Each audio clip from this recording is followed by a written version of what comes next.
tuh udah 40 tahun kali, lebih ya, 40, 50 tahun, 40 tahun. Bahkan kenal dari orang tuanya. Tapi terakhir ketemu mungkin sekitar 10 tahun yang lalu, berbeda. Itu iya, berbeda, kehidupan yang berubah, itu semuanya karena Tuhan. Dan setiap kali ketemu dengan Pak Chandra, pasti kita dimotivasi. Ini motivator yang tangguh.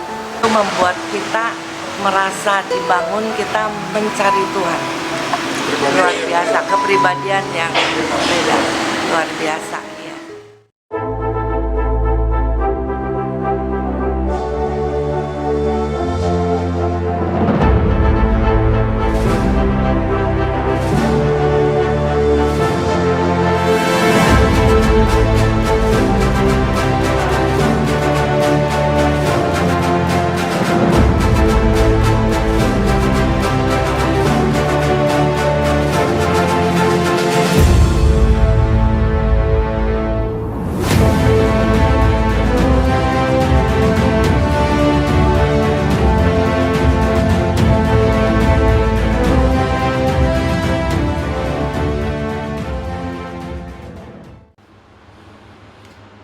Jumpa kembali teman-teman di MDT Journey Inspiration of Life. Pagi ini saya mau coba sharingkan bahwa hutang dan bunga hutang dapat Tuhan jadikan solusi keselamatan akhirat yang kekal itu. Bagaimana ceritanya kok hutang dan bunga hutang bisa begitu? Ya memang kalau dengan pola-pola rohani kan pola kerja Tuhan kan sangat berbeda dengan pola rasio kita gitu. Besar hutang dan pembayaran bunga pinjaman dapat Tuhan izinkan terjadi untuk menjadi cara mengarahkan kita mengenal dan mengerti Tuhan lebih benar gitu. Pada dasarnya ada 3 kelompok manusia yang hidup secara rohani. Nah ini karena ada kelompok-kelompok yang berbeda gitu, sehingga salah satunya Tuhan bisa manfaatkan hutang, bunga hutang yang terlalu besar yang akhirnya menekan kita gitu, menekan kehidupan kita. Justru ini untuk bagaimana caranya Tuhan menggiring kita untuk menuju ke keselamatan yang kekal secara rohani ya, bukan secara rasio. Itu awalnya seperti itu gitu. Karena prinsip dasar Tuhan kan bekerja dahulukan soal kebenaran firman Tuhannya dulu gitu, bagaimana hidup dengan benar. Dan adapun kalau kita sudah hidup benar, diselamatkan, yang namanya kebutuhan sukses duniawi itu pasti menyertai gitu. Kalau memang kita yang percaya Tuhan dan memang kita mengenal dan mengerti akan janji-janji Tuhan gitu. Memang janjinya seperti itu gitu. Cuman kalau kita sama sekali belum mengenal, belum mengerti apa perintah dan peraturan Tuhan, nah ini jadi question mark kan, jadi tanda tanya apakah benar Tuhan menginginkan keselamatan di depan, setelah itu baru disusul dengan kesusahan duniawi. Kalau orang duniawi kan ada pola pikirnya kan terbalik ya, dia pengen bagaimana sukses duniawi dulu, setelah sukses duniawi jadi nanti punya waktu, punya ketenangan ya untuk mencari Tuhan gitu. Nah padahal ini kan jebakan iblis gitu.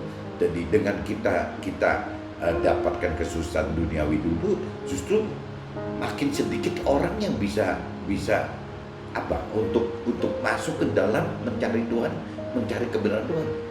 Bahkan di firman dikatakan orang kaya itu sudah masuk surga. Jadi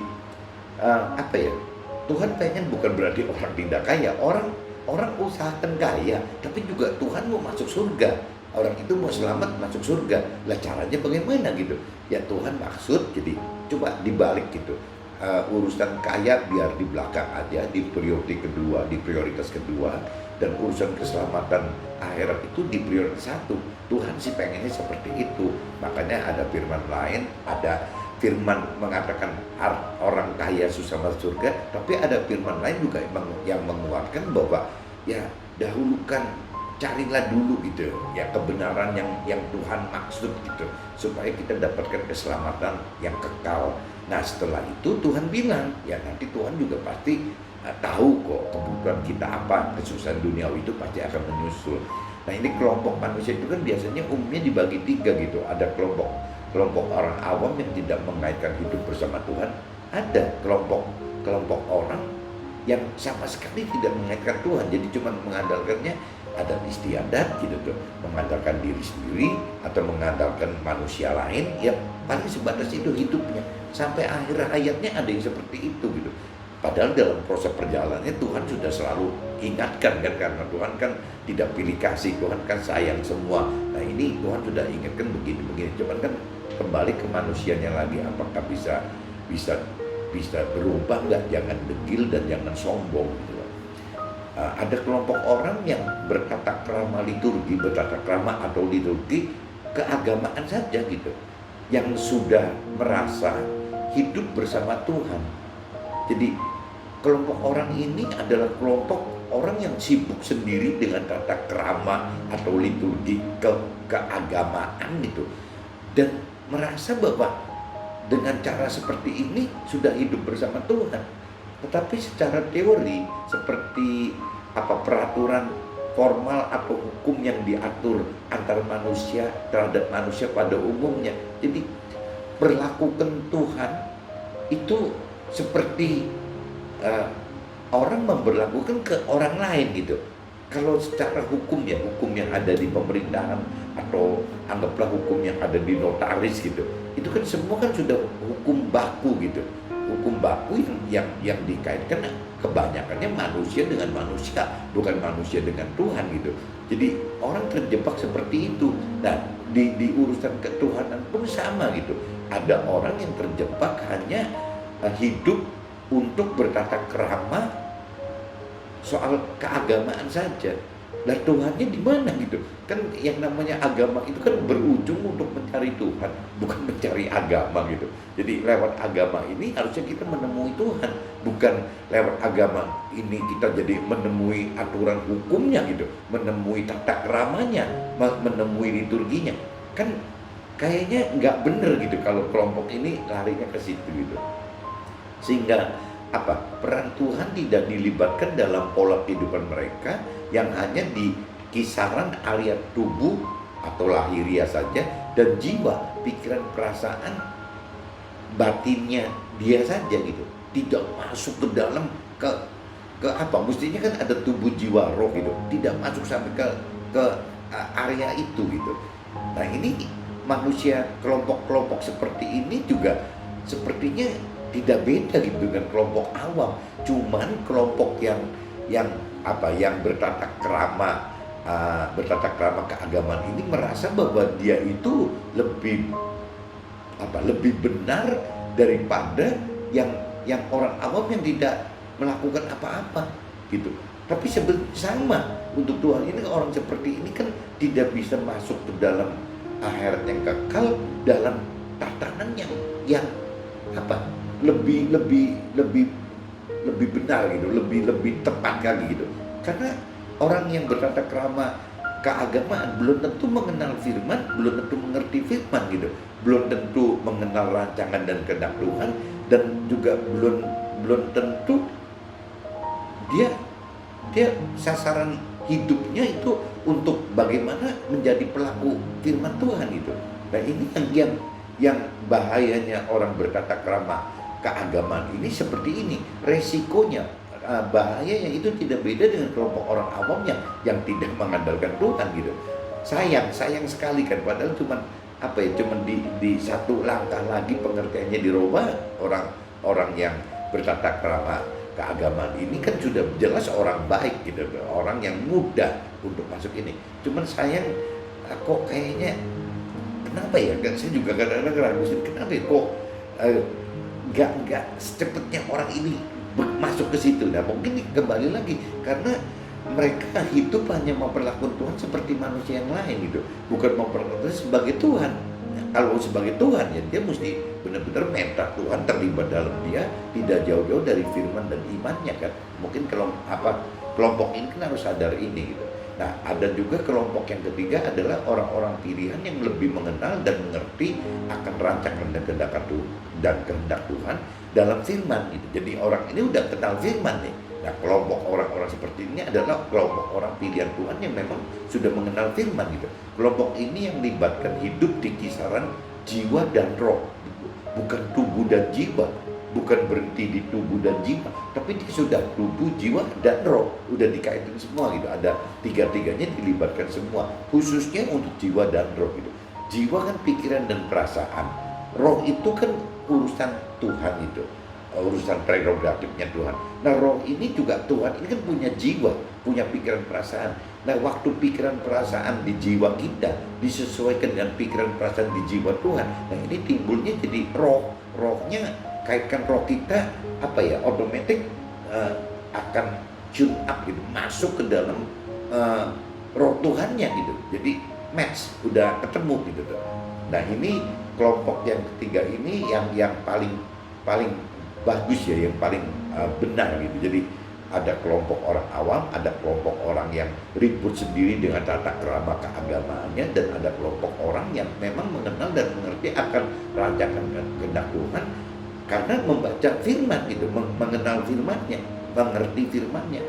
Nah ini yang terbaik kan ini sebenarnya gitu.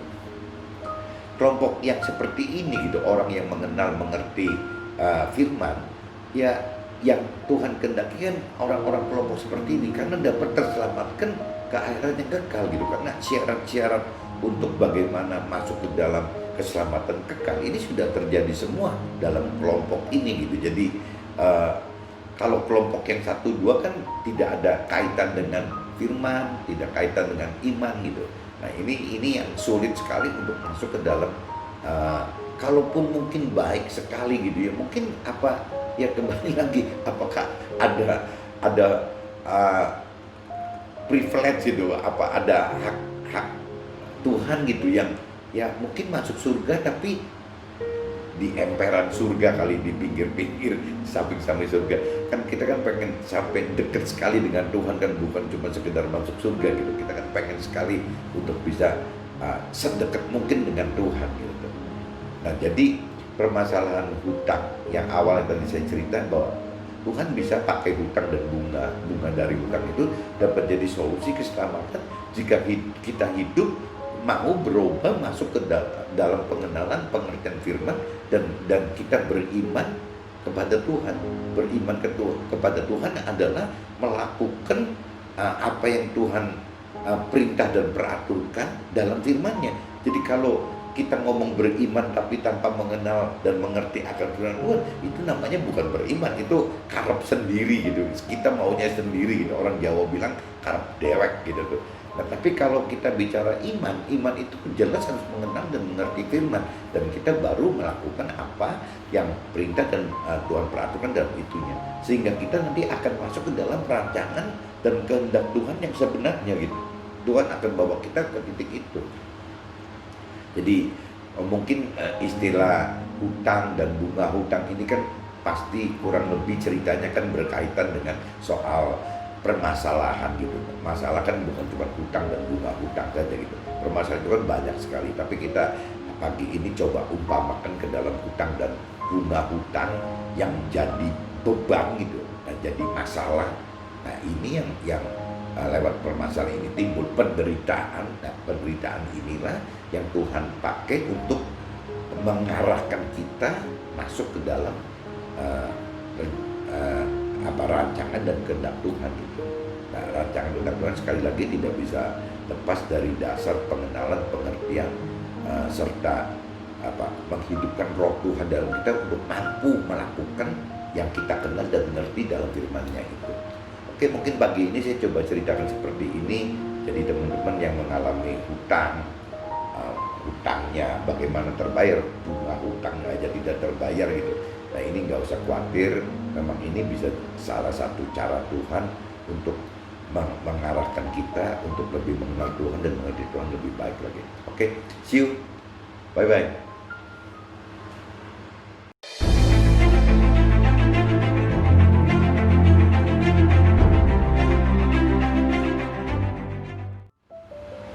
One minute to better life. Melalui permasalahan kita ada waktu dan ada perhatian kepada Tuhan gitu. Masalah-masalah yang baru adalah proses peningkatan iman kita. Oke?